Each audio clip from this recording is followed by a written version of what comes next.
Hello everyone. Today we are going to talk about class variables and method static keyword, part of programming in Java course. In Java, a class variable is a variable that is declared as a member of a class rather than an object or instance of the class.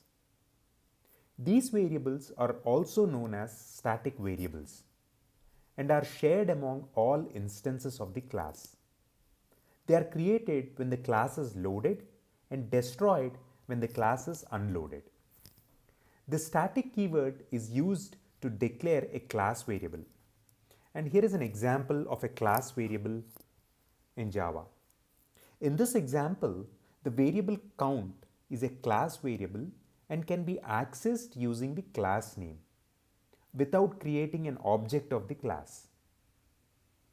A class method is a method that is declared as a static and can be invoked on the class itself rather than on an instance of the class. These methods are also known as static methods and do not have access to the non-static members of the class. The static keyword is used to declare a class method, and here is an example of a class method in Java.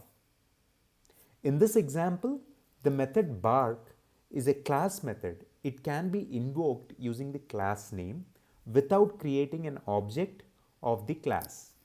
Hope this was helpful. Thank you for watching.